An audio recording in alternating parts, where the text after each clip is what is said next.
little by little, the bird builds his nest. And I always believe in that. Like, you can have a big grand outcome. You know what you want to aim for. What are the little steps you can take along the way? How do you make sure the data's guiding you towards that outcome, and having that team that's open enough to go do it? And I think you've got those three elements, you've got a high-performing team. Welcome to Class Act, Conversations in Data and Leadership. I'm your host, Shannon, Managing Director at MBN Solutions. And in every episode, we'll go behind the scenes of great leadership, from key hires and scaling teams to the human stories that shape the industry. This is where real conversations happen. Let's get into it. So today, David, we are going to talk about your journey into leadership, your thoughts and takes on leadership. So let's just dive right in. And I want to start with the backstory. So talk to me about your journey. How did it begin? And what are the sort of key things that have shaped the path that you've taken since then? No, thanks for having me, Shannon. But yeah, my path into leadership is probably similar to many. I kind of just fell into it more than anything in almost all parts of my life. So when I was younger, I played team sport, so basketball. And there I went from being bench player, playing on the team, then becoming the captain. And at different age groups, you transition between those different roles.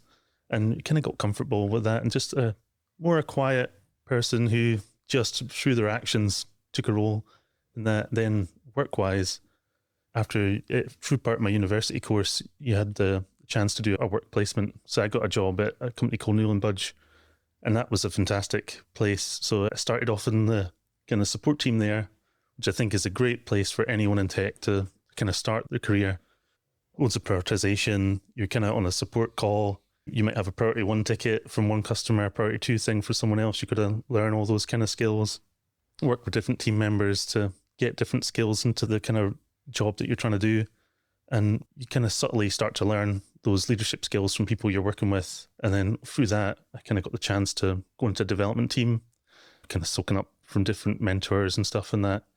Then the privilege of starting to lead some of that through a solution architect role, where it's an interesting one where you're not the manager of anyone, but you're kind of coordinating different disciplines into a project.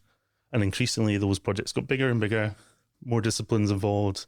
And it was really a kind of fantastic thing for me in my growth. Yep. In that you learn to kind of lead people who you didn't manage. And that, I think, is a super key skill when, particularly in this day and age where teams are bigger, more multidisciplined, you've got to learn to lead and not manage people, work with them, collaborate, and bring those skills together.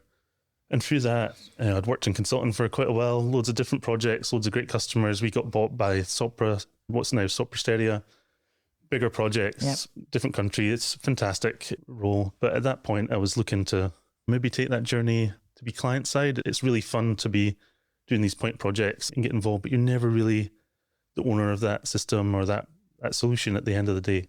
So then I got the chance to join one of my old directors from Sopra days at Lingo24. He'd moved to become the managing director there.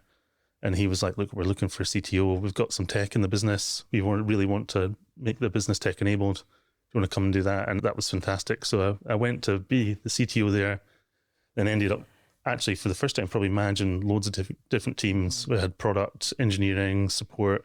Then over time, I ended up taking on some of the actual project managers for the translation projects, all the kind of different quality functions. And that was great. That was really where I think the leadership metal started to come as we tried to scale that business. And a really fascinating journey of taking a business that had some tech, but was principally in an industry, the translation industry is quite manual. Yeah. It's the kind of place where people would send over a file or transfer a big batch of stuff, and people are answering, doing emails. And we really tried to bring AI into the mix there, automation into the mix. And then you've really got to try and bring people along with you, particularly when they're scared of what that means for their role. In the translation industry, where you have customer demand, where people are wanting to move content quicker, translate faster, cheaper, but you've got people who that's their daily role. And how you really blended use of AI and automation into actually make it a net positive for all sides. So it was really fun. We went through a whole range of journeys in that time, which was great. And ultimately we exited that business to a company called Babel, like a VC-backed, kind of headquartered in Portugal, but based in Silicon Valley.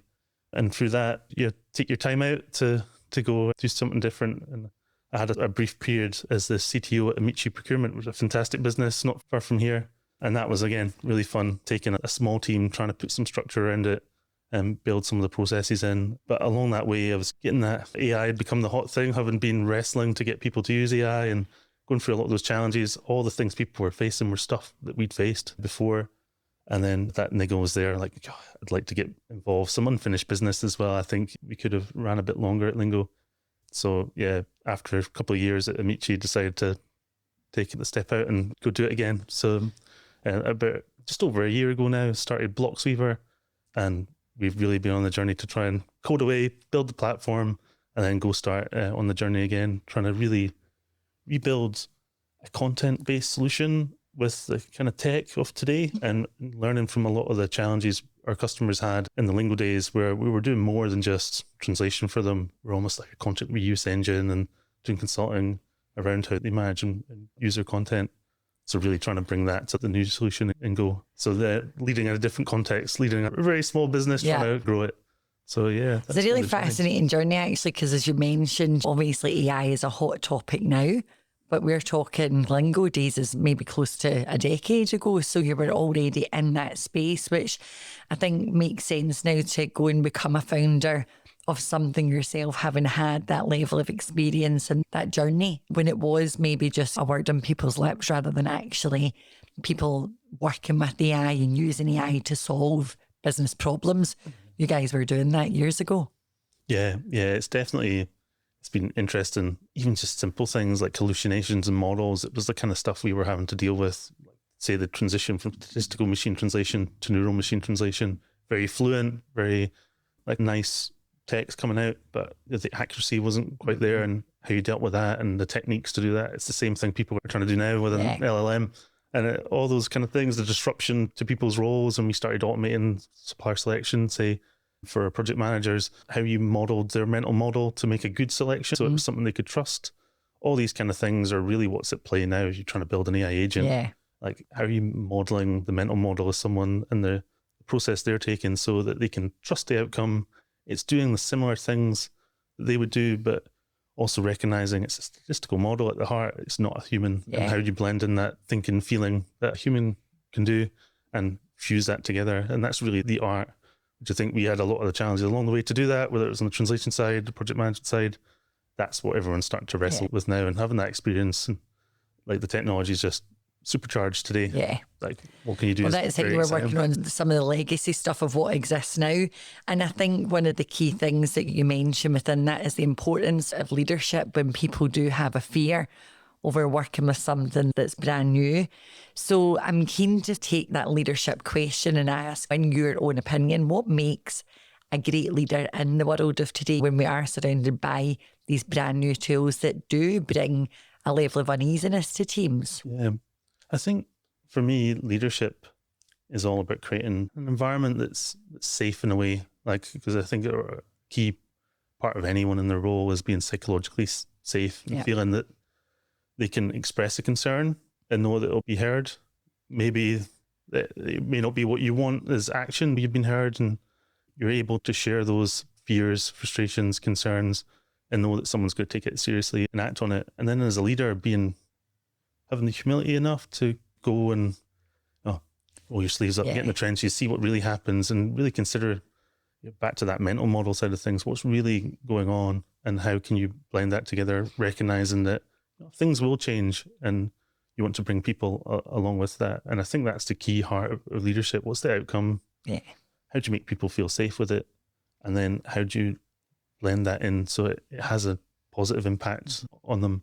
And it's not just about the numbers or like shareholder value, all this kind of stuff, which are all important. There's things you have to do as a leader, but what does it have the impact on the team, the process, the customer, how that to go and do. Blinds. And it's funny because we've obviously had a lot of great leaders on this podcast already, and that psychological safety is a key theme that runs throughout, because how can we expect people to come up with great ideas and great solutions to business problems if we don't first not even allow but encourage people to fail in a safe environment? So I think it's a really important take on what leadership is. Yeah, I know that's the leaders I always love to follow. I respected their kind of decision making. They're the leader at the end of the day. They've got to decide, but they're the people who built a team that had the confidence that they could share their opinion. You could hear it out, they'd debate it, they'd get stuck into the detail, they'd use data, which is every team I've tried to build. It's like you're trying to build on each other's strengths, understand that everyone's got a different perspective. Ultimately, you're making the call because you're accountable at the end of the day. If everyone feels heard, they can commit to it and we can all go together on that. Yeah, absolutely. I think it's absolutely key. And I suppose looking back at your career overall, can you pinpoint a moment or share a moment with us that truly tested you as a leader? And what did you learn from that experience that you might want to share with the listeners? Yeah, probably I think the moment that tested me the most is, aside from COVID, which I think tested everyone, but we had this point where I took over the production side of the business in Lingo after someone left. And so that was all the project managers, quality team, like the vendor management side of things. And it was quite early on, it was clear we had to do a restructure. So almost the worst thing you want to be doing to anyone in the context of business anyway. Also not great when you're trying to go and bring some transformation to the team as well. You need to build trust. You want people to come on board with your plan and trust you and move with it. Like it's a big trust breaker, right? It brings that, takes that psychological safety absolutely away. And I think that was one of the hardest things. It was doing a layoff round with people who probably didn't deserve it as business performance at the time. They were absolutely great people, and that's hard enough. You're impacting someone's life, and that's an awful thing to be doing. And then probably the challenge was, after that was done, how do you rebuild the team and then get back on track with the objectives you've got for the business, try and take it forward. And really that moment of trying to, you're a new boss anyway, how do you then go and try and come out from that? And I think the biggest lesson for me in that is your patience, time, being authentic, opening up to people and trying to really build that team, rebuild that, again, that safety back.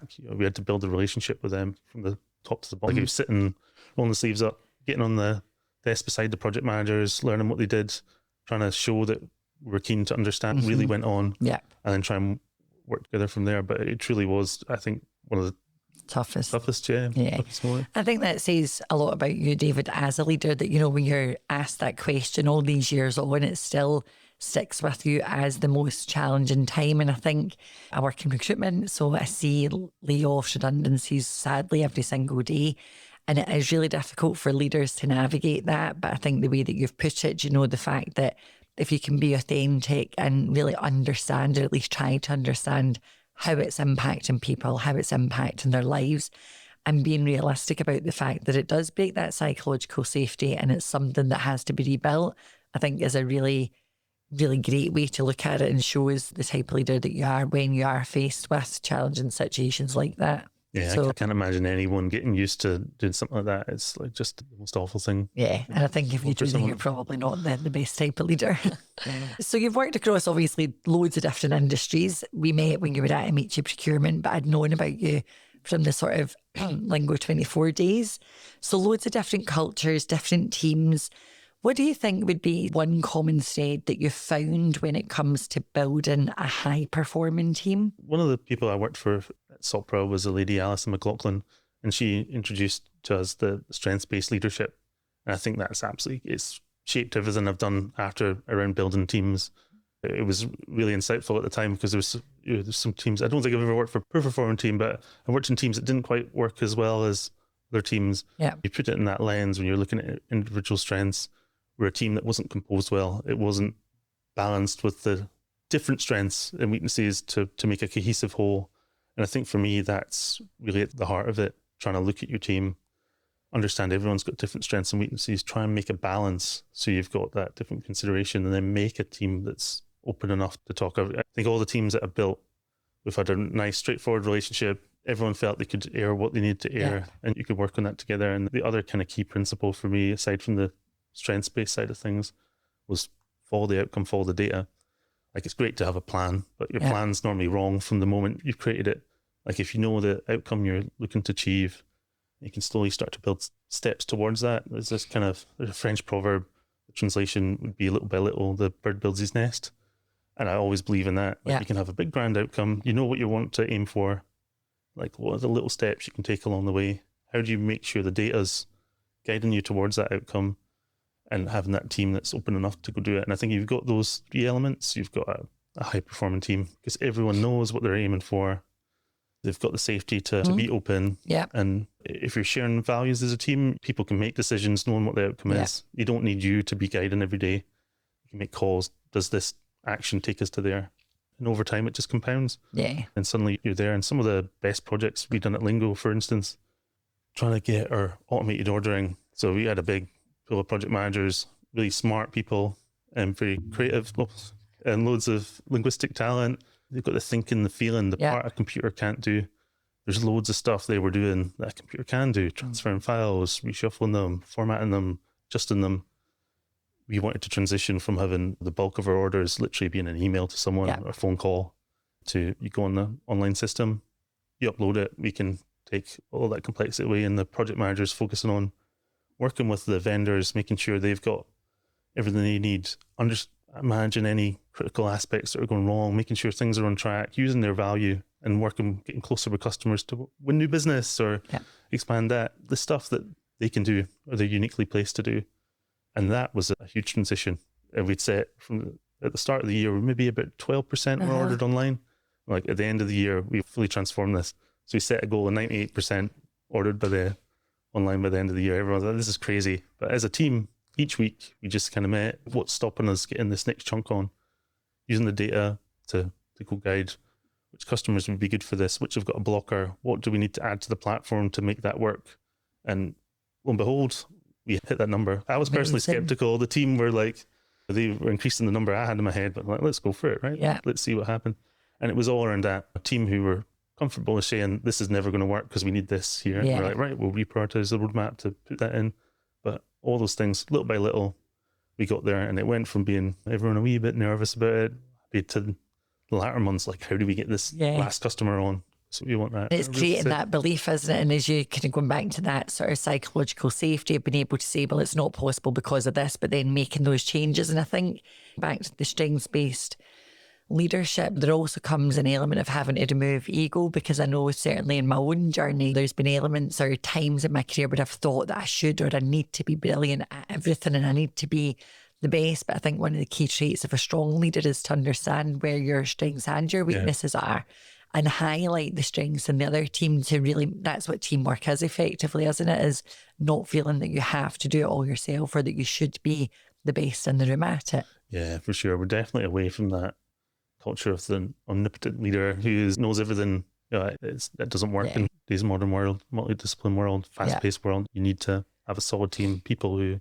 kind of collaborate as a whole. And I love that. You were saying the number from sort of 12 to whatever percent. I had 98 in my head, so that's amazing until you just got there. When you think about transformation, you've obviously been part of a lot of transformation in businesses that have gone from small to large, be that digital transformation, organisational transformation, cultural. What are the key ingredients that make change stick, in your opinion? Yeah, coming back to some of what we've talked about, I think to make a change stick, you need to bring people along on that journey with you. And a lot of that is them trusting that the change is going to be better. And at the start, not everyone's going to be like that. You've always got your kind of early adopters. There's people who kind of can see the path, want to go for it. People who are kind of concerned, got some fear about it, need to be kind of convinced along the way. And it's how you go kind of piece that together, how you present the new solution or the new way in a kind of package that kind of shows that there'll be some progress or there'll be a new way that works for them, and taking into those fears. I've probably got a different view than many, like folk of change management programs, all that kind of stuff. I think a lot of it is around that, again, little by little, small steps towards it, right? What's this nice small chunk that we can prove a little bit of it? Yep. Then how do we sit with people and, again, back to that mental model, how do they think about it? And if you can show whatever solution, particularly a digital solution, is achieving that or it's got a similar approach to ticking that. But think back to that supplier selection, that was the biggest thing they were scared of. A lot of a project manager's role was who's the right person. And it's multifaceted. Like, you have someone ordering a translation, say it's English to Chinese, it's for medical. It's different if it's a medical flyer versus a medical textbook. Yeah. Like, have they got the right skills? what's their rate versus what we charge out, what's their availability or unavailability, all these things come into Facet.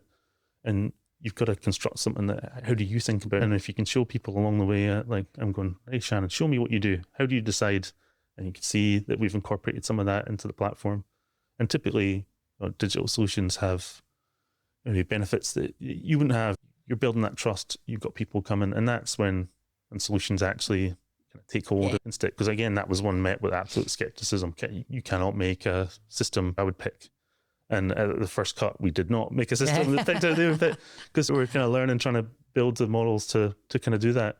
But over time, you can see that confidence to the point where the next phase was to let someone get a top 3 ranking and see, are they picking that? And then you could browse other pages and you could see how far off you were. So if like Shannon for all of these projects is always going to page 7, why is she going so far off our ranking, and try and bring that data back in? And really that bit, that involvement, that feedback cycle, you're taking the time to model someone's mental framework in it, you'll end up with a solution that people want to use and something that will stick. And they'll be proud of it. And as you say, it's that little by little, isn't it? It's almost creating parts of the vision, then go and do, and then prove that it can be done. And then I think the next time around you get more buy-in, or you get more confidence from the team when you come with something that maybe sounds a bit like a harebrained idea initially, but they're like, do you know what? We've done this before. And a lot of stuff's pushed on people. This big tech team or business transformation teams come up with an idea. They want to make it done. When you're doing it that way, they're part of the process. They're involved co-creating a solution, and that's far more exciting and enjoyable. Yeah. You get less resistance from the start, don't you, in that way? And obviously, so I think that's best case scenario, but in a world where the pressure's on and you're working towards deadlines or targets or whatever that might look like, how do you balance building a strategy with the actual execution when the pressure is on? Yeah, it's a very interesting one. I've always been one where I've got fixed views and strategy. You get only like 3 objectives you can really be shooting for. All that. If you know where you're trying to go, you can try and use in that frame of, is this pure diversion? It's taking us way off path. That might be fine. Maybe it delivers a customer that you would love to have, or it's a very tactical thing that you need to do to retain a client or something. Some of these things are fine to slip in. Most of the time I'm looking for, right, maybe it's not what I planned to do, but again, little by little, I'm building towards this big nest. You can incorporate it in, but build it in a way that adds to it. Like I hate new requirements or stuff that are very super specific for someone unless there's a really good reason for it. But it's like, make this in a way that would work for more customers, and really try and be tactical at that. Because as long as you hit that vision, again, I think plans are bust from the moment you write them. If you're trying to work towards that, as long as it's taking you that step towards that end strategy, you're in a good place. If you're constantly bringing them in that don't, it's a real problem. And I think that really creates problems within a team, doesn't it? If you spent such a long time creating the vision and you're trying to keep people on the journey with you, if you keep going off the path and they feel they're all over the place, then it's going to be really difficult to regroup and bring them back and get them to stay on track. Yeah, that's the worst thing for people's thing. You've got a vision, you've got a set of values, and we're constantly breaching them. No one wants to work in an environment like that. If you think of it like a tapestry, as long as all these pieces come together at the end to form that picture, you're doing the right thing. It's a multi-year endeavor to build a business, a multi-decade endeavor in many cases. You've got the time typically to go have these slight diversions and do more tactical things, but as long as they're contributing to that whole, you can't go wrong. And I think one of the key elements or words that you maybe use to describe that maybe naturally isn't used in business when you're building a business is patience as well, isn't it? And I think a lot of the time we're so focused on doing things quickly or getting results quickly, but you maybe don't enjoy the journey as much or take time to take the learns by having a bit of patience and enjoying the process, as cheesy as it sounds. Yeah, no, totally. And in your opinion, are there key traits or characteristics that you think are underappreciated within a leader in today's world? Yeah, that's a difficult question, I think, because many of the things I think come to mind for me are things that people would want to do in leadership. I think maybe everyone would say they want it, but maybe is less practice that adaptability, that flexibility. Because back to that little by little, build a nest, there's a lot of very single-minded traits in leadership where build a plan, let's execute on this. Like things change, things adapt, particularly in today's world. Like even taking time out to do a podcast here. You're concerned what competitors are going to be coming up with AI enabled engineering and stuff like that. Being able to stick to that vision, but flex along the way is like a really key skill. Like I've been in environments where people are really concerned we've went off plan already, and you're like, right, but are we doing the right thing? And like, can you use the data to guide that you're doing the right thing and be flexible enough to go, right, we're tweaking the plan. Have that confidence that you're hitting towards that North Star objective, make it happen. I think it's a key skill. Any of the leaders I've worked with who've had it, we've achieved what we wanted to achieve. And the people who are more rigid and get bent out of shape over it sometimes, it can create an environment that's very hard, particularly when you have to bring in extra stuff. There's stuff that's going to come up. And many people along the way who've maybe been trying to step up to leadership, who've mentoring or worked for me, that's often the key differentiator. You're going to be comfortable with shades of grey. You're going to be comfortable with things changing and just have that flexibility and confidence to adapt and react and move forward, knowing that it's part of the process. And like you say, that should be part of the enjoyment as well. Absolutely. Making the right calls along the way. And I think just knowing, as you say, as long as and I think everybody's clear on where you're going eventually and what the plan is, there's definitely going to be things along the way that you have to deal with. And I think for a team to watch how you deal with things, as you say, if somebody gets bent out of shape, you don't want your team to become in dread, and if something goes wrong that day, what's going to be the reaction from the leader of that team? So I think that's a really undervalued skill within leadership, and certainly one that I've seen on both sides as well. People who are brilliant at it and don't even realise. So we've been there, we've seen it both. What role does vulnerability play in leadership for you personally, David?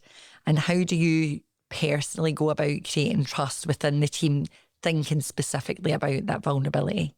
People who've worked for me probably would say I'm someone who's quite open. Like if you want to work with someone and do something exciting or big over time, you need to be your full self with them, like good and the bad, and get to know them as people. Doesn't mean you say you have to offload and share everything with someone, but the great teams I've worked with have been able to be like that. Like having a bad day, having a tough time, you'll be able to talk about them. It's more than just a pure, entirely work relationship. I'm a fairly private guy in many things, but I'm still someone who tries to be open with the team and allow them to be the same. Because back to that psychological safety, you can't have that if you're just talking to two people or roles or closed off. You need a bit of that. I think it's really important. And life's complicated. Work's part of your life. It's a huge part of your life. You need to be able to feel comfortable doing that. And I think like in the modern workplace, people want that authenticity. They want to see that person's a person and relate to each other, and they want to work on something together, typically have a shared set of values. Work on something that has an impact, and that's really what you're looking for. You're kind of not quite your family, but your tribe. Absolutely. You come to work and do tough stuff together. You're building something, you probably do spend more time with these people than you do with your family, do you know? So there is an element of getting that close and being able to share your dreams with them. If you can't share your dreams, then how do you expect people to help you achieve those? Yeah, and I always like working for people who I know, it's like you kind of know how they think. And that's often what I want in a team as well. Like we know each other's values. When we sat down, I typically use the V2 Mom type process made famous by Salesforce. And a key part of that is the value side of things. And it'll take a lot of time together to go write that out and really focus on that, because you want the team to live them and call each other out if we're not, because that's a huge part of it. If I know how Shannon thinks, I don't need to call you all the time to, I can just go ahead. Like I know what Shannon would do with here. And if you've got a shared set that we all subscribe to, you can go off and make it happen. I think that's a huge part of that as well, because if you can sit together, debate it, work out what your values are, you can all just go off and execute together. I agree. It's a level of predictability, but not boring predictability. You'd rather have that predictability than unpredictability in business, wouldn't you, when you're not sure how somebody's going to react? Yeah, we used to have some of our most vigorous debates around the values side, let alone the objectives. The objectives is almost like we can work them out. That is like, how do we want to behave? What do we value in here? What do we want to turn off in our teams? What do we want to maximize up? And I think that's one of the biggest things that I see when I've went to other places, particularly in the consultant side of things. You maybe don't see that level of alignment, and it can be the real difference with getting stuff done or not. No, I totally agree. And for people who are maybe looking to grow into leadership roles just now in their career, what's one practical piece of advice that you'd maybe share with them that might make a difference? It's an interesting one. I think one of the big things is, like, if you're trying to get into leadership, it's just put yourself out there. Like I was saying right at the start, like I've probably just fallen into a lot of these things, and a lot of it is just by putting yourself out there, being curious, being interested in how something worked beyond maybe even your role. And when people see that, quite often like bring you along into it, like, oh cool, like why don't you try doing that, or why don't you lead this? Particularly like my first boss, Pat Simpson, who managed that support team at Newell & Budge, she was someone like that. Like it didn't matter what age you were, how long you'd been doing something, you were curious enough, she'd try and find a way to shape it for you. And then if you enjoyed it working well, she'd let you run with it. And I got to do stuff that as a student, it was amazing, like, and learn things that I don't think would have been done if you didn't have a boss like that. And I think a lot of it is that, just lean up. No one's waiting to go like anoint you as a leader. You've got to be someone people want to follow. Absolutely. And like have that curiosity for it to go. So I think that's one. And I think the other one would be learn to get comfortable with the grey, like, because I think that's the big difference between people. I think trying to go from like a manager to leadership side of things, it's like things are going to happen. You get the worst problems coming up to you every day. Like that, there's a reason why it comes up the way. You've got to be ready to understand that. If you do those two things, learn to get a bit comfortable with it and put yourself out there, get yourself into opportunities that maybe aren't part of your strict day-to-day job, you'll find your path going there. And it's great to see that you've had that in your career. You've mentioned Alison, you've mentioned Pat. I'm sure they'll be delighted to hear that they've had such a positive impact on your career from the early days to where you are now, and you're now emulating their styles and some of the ways that they showed up for you as a leader for other people. I think that's really special. Lots of fantastic. I think that Newell & Budge software journey really shaped me. People like Andrew Campbell took me to Lingo. Anne Park, who was the director of the unit I worked in there in the early days, like was someone that just helped you move forward. Loads of great folk. There's tons of people I probably should be mentioning.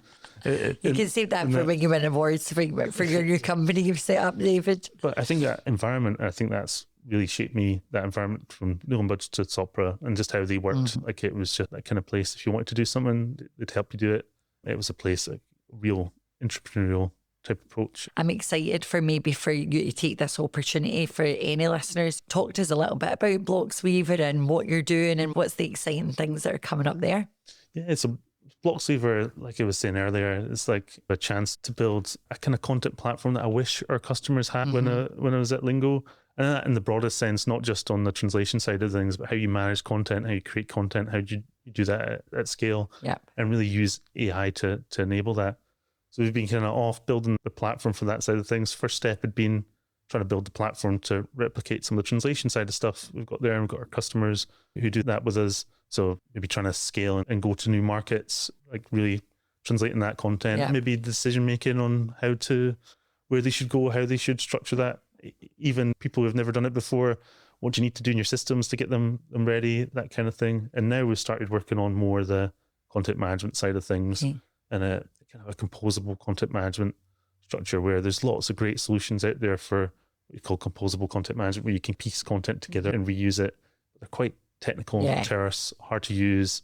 We're trying to make it so it's easy to use, so anyone in the business could really tap into that power, because it can be a real cost saver and enabler for people, particularly where an AI knowledge and insight is the real game changer. If you want to have a model make a great decision, you good quality training data that's representative of the decisions and the kind of things you're trying to make, but also you want really great context into those decisions. So really trying to build a layer that enables that. So I spent a lot of time working on our AI agent framework. We've ended up building our own because the stuff out there we just didn't quite feel had the right features for what we're doing, and then trying to use that framework to model, like do the mental models of what people would do around content and try and bring those agents to life. So it's an interesting one, lots of cool stuff going on, but really people who are looking to go global, looking to really build agents that are got insight from their business. That's really who we're targeting. Amazing. And I think in a world where everything is content, even us sitting here today, I think it's a really special business and a really special thing that you've obviously seen that there's a gap in the market, but again, goes back to who you are and how you show up as a leader. If something doesn't exist or it's not working in the right way, let's dream big and build something ourselves. So massive well done for that. And I'm excited to see where the company goes in the next couple of years. Thank you. Thank you so much for your time today, David. Thanks for sharing your thoughts with us. It's been super enjoyable. Well, thanks for having me. You're welcome. Thank you for listening to Class Act. If you enjoyed the episode, please make sure to follow the show so you never miss a conversation. And if you're building a data team or making a key leadership hire, please reach out to us at MBN Solutions using the link in the show notes. See you next time.